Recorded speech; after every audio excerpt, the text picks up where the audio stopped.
On February 25th, 1996, as they took a Sunday morning stroll with their dog Friday through New York's Washington Square Park, they both just snapped. Without warning, John grabbed Carolyn's hand and tore Jackie's swimming ring, their engagement ring, off her finger. "What's your problem?" Carolyn hollered at him.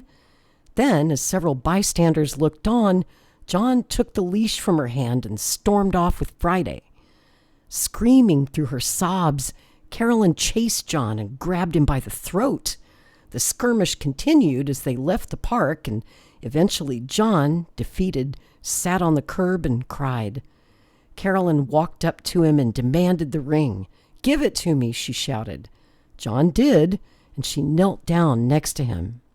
They were both sobbing now, and for one tender moment it looked as if they had reconciled, until John pushed her away, reigniting the conflict. Carolyn grappled for the leash. "You've got your ring," he yelled. "You're not getting my dog." "It's our dog," she fired back before marching off with Friday. Later, Carolyn returned and led John to a bench for a quiet talk. Through their tears, they made up with a passionate embrace, also captured by photographers. An enterprising paparazzo had captured the entire incident on video, and what quickly became known as the brawl in the park was being talked about everywhere. Still trying to establish his credentials as a serious publishing executive, John was humiliated. "It was very undignified," John Perry Barlow said, and so unlike John. Just days after the tape was aired on national television, John appeared on Howard Stern's syndicated radio show. Had he seen the tape? The shock jock asked him. "I didn't have to see it," John replied coolly. "I was in it." Several weeks after their celebrated brawl, Carolyn miscarried. Although she had lived with John on North Moore Street, she had never given up her own one-bedroom in Greenwich Village. Instead of telling John about her pregnancy and miscarriage, she invited her ex-lover, Michael Bergen, to the apartment and told him everything. Then they made love and fell asleep in each other's arms.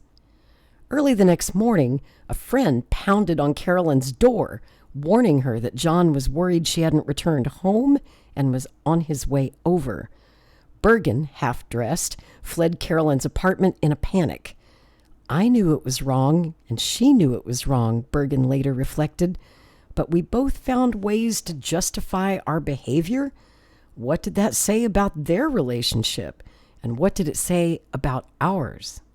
Caroline Kennedy also had her doubts, fueled by the tabloid rumors, the controversial brawl in the park video, and the obvious hold Carolyn had over her brother. When friends asked if a wedding was imminent, Ed Schlossberg shot down the idea. "Caroline," he sniffed, "doesn't know her." Yet 1 week after Carolyn's tryst with Michael Bergen, she and John looked very much like a couple in love as they walked arm in arm along Paris's left bank. He had wanted to be at least an ocean away when some 1,195 lots from the estate of Jacqueline Kennedy Onassis went under the gavel at Sotheby's in New York, the most ballyhooed estate sale in memory. The historic auction, which had Jackie's blessing, raised an astonishing $34 million, enough to pay off the taxes on the estate. Only $200,000 remained for John and Caroline from the sale. After all that, a lousy $100,000 each, John complained. Yet they still wound up splitting an after-tax estate of more than $100 million. It seemed unimaginable, but John and Carolyn had been married 2 full days before the press reported the story. To John's credit, their September 21st, 1996 wedding was pulled off with all the precision and stealth of a commando raid. It required the skill of a James Bond and the whole CIA, Tish Baldridge said. Jackie must be smiling in heaven. 3 days earlier, some 40 guests, mostly family, started arriving by private plane and boat on the tiny Cumberland Island, population 21, just off the Georgia coast. Everyone checked into the island's only hotel, the Grayfield Inn, which had once been the winter retreat of the Carnegie family. According to the caterer, Jody Sadowski, guests were forced to really rough it. The inn only has bathtubs. There's only one shower, and it's outdoors. So every morning, everyone stood in line. Maria Shriver was right behind me in her fuzzy slippers. That night, at the rehearsal dinner, John stood up to toast his bride. With a nod to the People magazine cover that launched him as a sex symbol, John declared himself to be the luckiest man alive. The next evening, John and Carolyn exchanged vows during a candlelight ceremony in the Brack Chapel of the First African Baptist Church, an unadorned white clapboard structure that had been built in 1893 by former slaves. John wore a midnight blue wool suit and white vest, one of his father's white shirts, and his father's watch. All of the men in the wedding party also wore a blue cornflower, JFK's favorite flower, as a boutonniere. Carolyn never stopped agonizing about the kind of life that lay ahead, the expectations, the loss of privacy, and how it all would affect any children they might have. Maintaining her own identity was another pressing issue for John's bride. While she and John were filling out the necessary paperwork and getting blood tests, the Camden County clerk, Shirley Wise, asked if Carolyn was taking John's surname. "I still want to be known as Bissett. Bissett Kennedy," she said. "I want the name with a hyphen." Wise was taken aback. "You could have knocked me over with a feather," she said. After all this, she didn't want to take the world's most famous name? Before the world knew of the wedding, and Carolyn was crowned the new Queen of Camelot by a hyperventilating press, they had embarked on their honeymoon, 3 days in Turkey, followed by a 10-day cruise of the Aegean aboard the 123-foot double-masted schooner Althea. Once they were back in New York, John and Carolyn stepped outside their Northmore Street building for the first time as man and wife. Polite to a fault, John gently pleaded with his fellow journalists as a solemn-faced Carolyn looked on. "This is a big change for anyone, and for a private citizen even more so," John told them. "I ask that you give Carolyn all the privacy and room you can." Not likely. As she tried to make her way into Caroline Kennedy's Park Avenue building for a post-wedding party, Carolyn was blinded by photographers' flashbulbs. "Please," she yelled as she shielded her eyes, "I can't see." It was clear from the outset that the photographers and reporters who were so charmed by John felt the opposite way about her. John was a real gentleman, photographer David Magot said. He was very polite to photographers at events, and he would stop and smile for them. He knew how to give, but she never did. She could be cold as ice. The grudge match between Carolyn and the press had been going on for quite some time. At first, she said she had viewed the paparazzi as kind of a joke, but then it just got bizarre. "I realized that a lot of the photographers really didn't like me. They wanted me to do something wrong so they could photograph it." She had a point. When she fell down the stairs outside 20 Northmore, photographers swung into action, but no one came to Carolyn's aid. "They just went crazy," said Carolyn, who pulled herself together and gathered up her belongings. "Nobody even helped me up. They just kept snapping." Now that she was Mrs. Bissett Kennedy, Carolyn had to put up with photographers shouting at her whore, bitch, and even more graphic expletives in an attempt to elicit an angry response. Jackie would have been sympathetic. She had fought for years to keep the press at bay, ultimately realizing that it was an unwinnable war. Rather than defeat the press, she had learned, at least to some extent, to manipulate it. Yet John understood that the ground rules had changed considerably since the days when, as the wife of a young senator bound for the White House, Jackie was first thrust into the limelight. Now, photographers were willing to do whatever it took to snare that dramatic photo that might fetch 6 figures from a tabloid. "My wife went from being a private citizen to a public one overnight. It was taxing, John later said, not willing to publicly concede that she was cracking under the pressure. I have a thick skin about it, but I think people sort of forget how hard that can be. Carolyn is a very private woman, he said. It's like you go from having a life you've built on your own terms, and all of a sudden it's being snatched away from you. It's hard. Given enough time, Carolyn might have learned how to hide in plain sight from the master. John was a magician. He could just flat out disappear, John Perry Barlow said, recalling the time that photographers tried to corner the two friends as they left a Bruce Springsteen concert at Madison Square Garden. Barlow turned to talk to John, and he just vanished. While the paparazzi scattered to try and find him, Barlow heard someone whispering, "Psst, psst, over here." John then materialized from behind a concrete column. He'd been standing there right in the middle of everything the whole time, Barlow said. John knew how not to be seen if he didn't want to be seen, and he did it often. Knowing, as Jackie did, that the press always ramped up its coverage considerably whenever November 22nd rolled around, John spirited Carolyn out of town on the 33rd anniversary of his father's murder. This time they sneaked off to Indiana to visit Lloyd Howard, design engineer for Buckeye Industries. The year before, John purchased his first ultralight Buckeye-powered parachute, and since then, he and Howard had become good friends. "My mother was always afraid for me," John admitted to Howard. "She didn't want me flying." Howard believed John was more cautious than most people because of his mother. That was ingrained in him. He still heard her voice whispering in his ear, "Please be careful." Despite Howard's conviction that John was a cautious flyer, he actually had several close calls piloting his ultralight.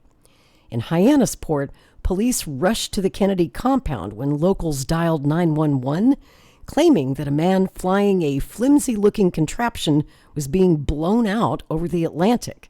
Struggling with the controls, John finally guided the ultralight Buckeye back to land. "You could have been killed," one police officer told him. "I wasn't worried," John replied confidently. During the Kennedys' visit to Indiana, John also told Howard that he had every intention of running for office, although not right now. "My mom sort of pressured me to get into politics," he told Howard. "She expected me to follow in my father's footsteps, and of course I will, but I don't think the time is right just yet." Carolyn also exhibited a motherly concern for John's welfare that Jackie would have appreciated. She babied John. She treated him like her child, always asking how he felt, reminding him to wear a scarf, that sort of thing, Howard said. "I'd heard all the rumors about trouble in their marriage, but they said it wasn't true.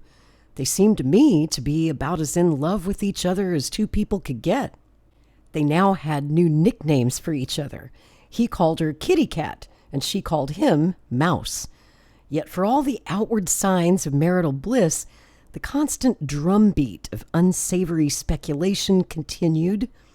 Carolyn was now said to be abusing drugs, specifically antidepressants and cocaine, to have suffered a miscarriage, which did turn out to be true, and to be seeking treatment for infertility. It was all clearly taking its toll. At one point, John jumped onto the hood of a Jeep being driven by celebrity photographer Angie Cochran and banged on the window. Angie, he believed, had been responsible for the Brawl in the Park video. After screaming threats at her, "I know who you are and I'm going to get you," John grabbed her by the collar. Then he went after her male partner, screaming, "Leave us the hell alone." This time, Carolyn tried to stop her husband, but he would have none of it. Now furious at Carolyn, as well as the paparazzi, John took off alone, leaving his wife sobbing on the sidewalk.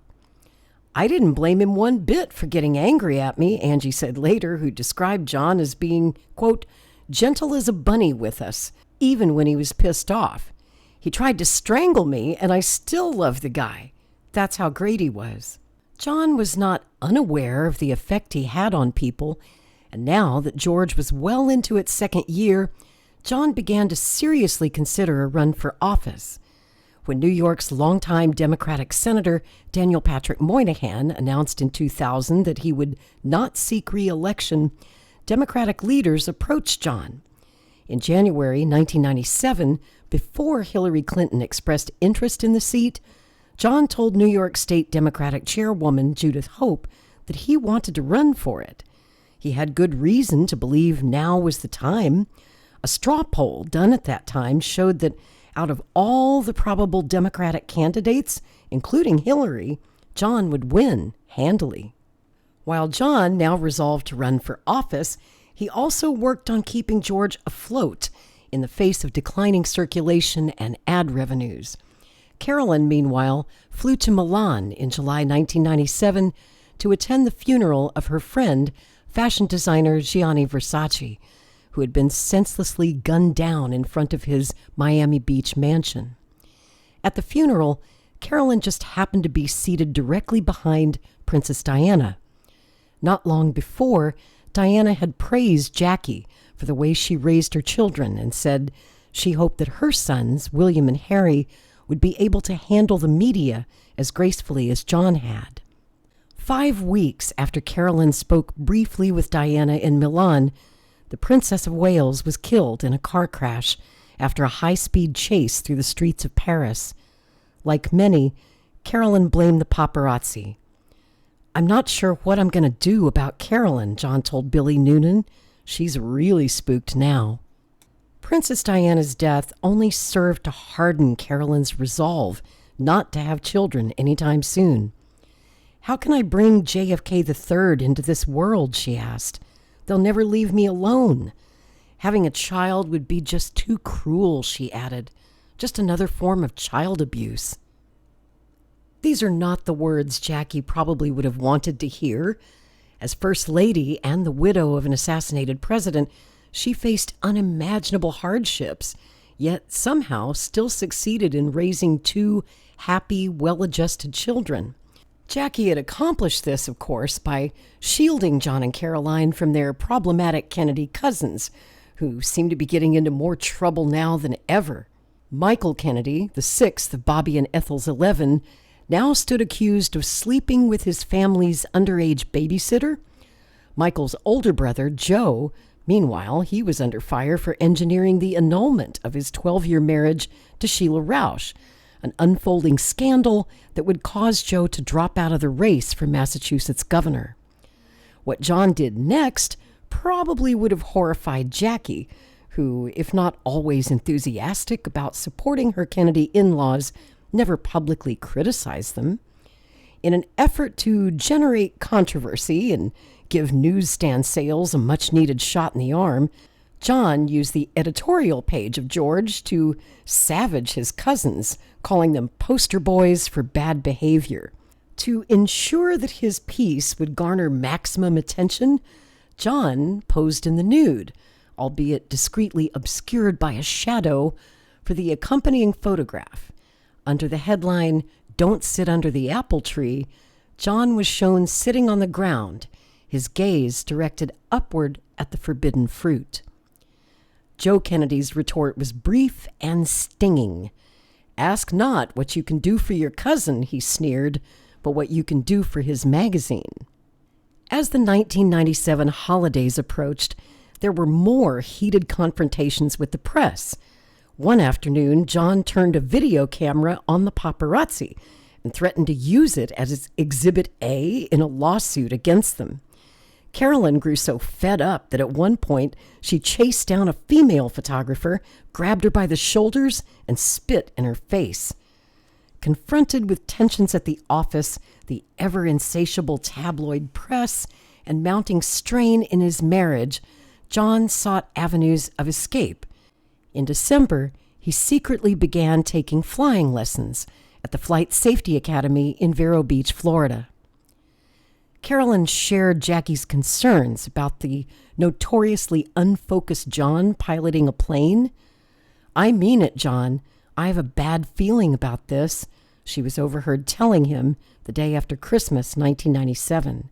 I don't want you taking flying lessons." With some additional prodding from Uncle Teddy, John promised to give up his dream of piloting his own plane. For the time being, he claimed, he was willing to settle for flying the Buckeye Ultralight, his aptly nicknamed flying lawnmower, which did not require a pilot's license. Not all risks required leaving the ground.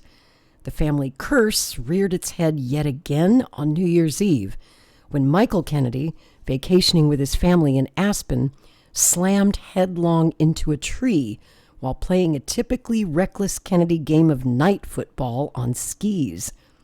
John's cousin Rory desperately tried to revive her brother with mouth-to-mouth resuscitation. When that failed, she cradled Michael's bleeding head as his children knelt in the snow, crying. At Michael's funeral on Cape Cod, John appeared far more distraught than he had been at any of the previous funerals he'd attended, even his mother's. After the service, John, who was weeping openly, threw his arms around Douglas Kennedy, one of Michael's brothers. His eldest brother Joe, clearly unimpressed, ignored his Kennedy Bouvier cousin. Michael's death only made those who loved John more aware than ever that he was tempting fate by taking to the skies, even in the ultralight that didn't require a pilot's license. Carolyn never stopped hinting at her concern. At her 32nd birthday party, Carolyn paused before blowing out the candles on her cake. "What's your wish?" he asked. "To know," she said, "that you'll always be around." A month later, they were among the guests invited to attend a state dinner for British Prime Minister Tony Blair at the White House. "Did John remember living here?" someone asked. "Only vaguely," he said. "Did he want to again?" "Only vaguely," John smiled. That final year, John and Carolyn seemed, on balance, to be happier than they had ever been. At the White House Correspondents Association dinner that spring, she plopped into John's lap and they cuddled and giggled for the cameras. The reason for Carolyn's positive new attitude, she told the New York Daily News, was that she simply stopped reading what was written about her in the newspapers. Unlike Jackie, who eagerly lapped up every syllable, Carolyn claimed that she was, quote, "a happier person and maybe a better person for just not knowing." That, and the fact that Carolyn was now taking antidepressants, recreational drugs were no longer in the picture, and undergoing intense psychotherapy 5 days a week. Even with all the pharmaceutical and psychiatric help, it was difficult to hear what John had to tell her that April. Not only had he reneged on his promise to give up his flying lessons, but John had already secretly earned his pilot's license. John's sister Caroline told a friend that she felt like crying when she heard the news. "You know Mommy didn't want you to fly," she told John. "I think you know how angry she'd be with you right now and how worried she'd be." Although there had always been tension between Carolyn and Caroline, this was one subject on which they agreed. After a time, however, it became clear that there was nothing either one of them could do or say to change his mind. The only person who would have succeeded in doing that was Jackie. Not that any friend or fellow Kennedy was particularly eager to fly with the novice aviator, no matter how hard he tried to convince them that it was perfectly safe. John may have pushed his limitations getting his pilot's license, Willie Smith said, half in jest, but he hasn't overcome them yet. He's yet to persuade any of his relatives to fly with him. In 1998, John took to the skies alone in his new Cessna with N529JK on the fuselage, a reference to his father's May 29th birthday. In time, he was able to persuade a handful of acquaintances to join him. All summer long, John buzzed Red Gate Farm, recalled his Martha's Vineyard neighbor, Tony DiLorenzo. Not only that, John would buzz it, go up, dive down, and show all his friends where his house was. By the summer of 1999, John was back in the skies over his mother's house, swooping down and pulling up at the last minute, only now in his more powerful, souped-up Piper Saratoga. A great guy, DiLorenzo said, but sadly he was a showboater. The couple would rendezvous at Redgate Farm nearly every weekend that summer. Carolyn flew up with him in the Piper Saratoga a few times, but only when an instructor tagged along, or if John was flying without a co-pilot, strictly during daylight hours. That summer of 1999, Carolyn and John hosted two very special guests on the vineyard. Tony Radziwill had been battling cancer for more than a decade, but now the outcome was clear. Tony's illness was really tearing John up, John Perry Barlow said. He did everything he could for Tony, but he knew he was dying. At John's insistence, Tony Radziwill was spending his final few weeks with his wife, Carol, at Redgate Farm. It's what Mummy would have wanted, John told Carolyn. She loved Tony like a son. The imminent loss of his surrogate brother was not the only cross John had to bear that summer. In addition to the nonstop round of galas, openings, and fundraisers in New York, Boston, and Washington, John was in the process of buying out his sister's share in Redgate Farm. Now, he and Caroline were reportedly squabbling over certain items of furniture that were left to them by their mother.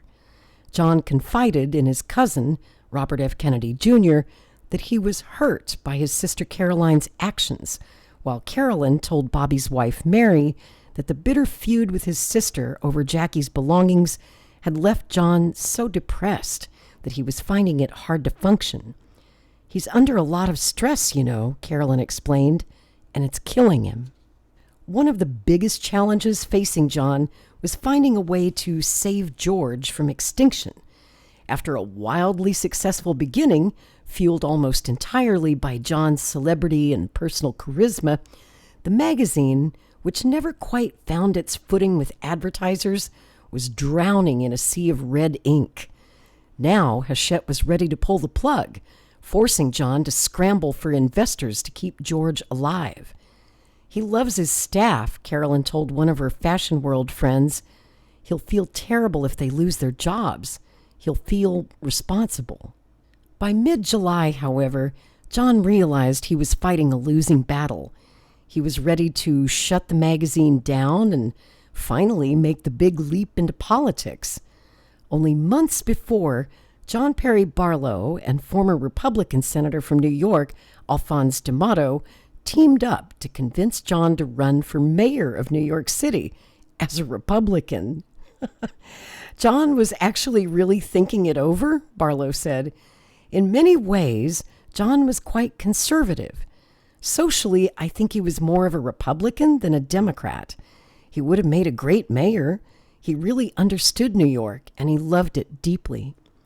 In the end, John was still convinced that his best shot was at running for Daniel Patrick Moynihan's Senate seat. Hillary Clinton had hesitated to enter the race largely because she feared John, who was being touted behind the scenes as her principal rival for the nomination, would be a formidable foe. John was both heir to the Kennedy magic and people's sexiest man alive, as well as the consummate New Yorker, a resident of the city since the age of 3. Although New York had no residency requirements, Hillary, who had never spent more than a few days at a time in New York, would almost certainly be branded as a carpetbagger. There were other, more personal reasons for Hillary's initial reluctance to battle John for the nomination. She and Bill had forged a very close friendship with Jackie, and Hillary felt a special attachment to her children. Caroline, in fact, had become a close confidant of first daughter Chelsea Clinton. She was really torn, said one of Hillary's supporters in New York. She liked John and hated the idea of running against him, and she also felt that he would be impossible to beat on his home turf. This had been Bobby Kennedy's seat, Hillary pointed out, and she felt if John wanted it, he should have it. As late as the summer of 1999, Hillary actively worried about JFK Jr. and sought assurances from state party officials that he would not be a last-minute entry into the race. People love John, she conceded, more than they love me. Ed Koch agreed. I love Hillary, he said, but if John Kennedy had been in the race, there's no way she would have won the nomination. He had the Kennedy name and a charisma all his own. The Senate seat was his for the asking. In early July, Hillary finally made her move and formally announced her candidacy. But she was still concerned about the possibility that John just might decide to toss his hat into the ring. As it turned out, she was right. John was now more confident than ever that he could easily beat her in the polls. He believed Hillary was vulnerable, not because of the Monica Lewinsky affair, her husband's subsequent impeachment, and a slew of brewing scandals in the Clinton White House, but mainly because she simply had no connection to the state he loved. As Hillary feared, young Kennedy planned on making much of Hillary's carpetbagger status. Wait until she gets here, John told his friend Billy Noonan. She's going to get her head handed to her. He was going to fill Noonan in on the details of his upcoming campaign for the U.S. Senate, how and when he intended to make the announcement, what advice he was getting from Uncle Teddy, the endorsements and the backing he was already lining up when they all got together on Nantucket to celebrate Noonan's 5th wedding anniversary on July 16th. Then they'd be off to attend his cousin Rory's wedding in Hyannisport. If, of course, all went according to plan. And that, my friends, is where I'm going to leave John's story. We all know what happened after that.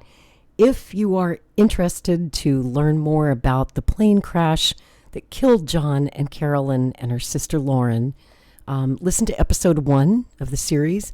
We did this sort of backwards. I decided to start at the end of his life and work my way backwards for this series. So if you missed episode 1 and you're interested in the plane crash, go back and listen to that episode. But I think that's a good place to leave it with that big what if that's in all of our minds and our hearts for the last 26 years since we lost John. And before I get emotional and start crying, I think I'll close this series. I want to thank you very much for listening. It felt good to share, to talk about my old friend John. I still miss him so much. Man, I wish he was here. I wish he would have had that chance to run for Senate, for president. And I often think about how different our world might be today had John lived. So with that said, thank you very much for listening. I'm Lori Spencer, and I'll see you soon. Take care.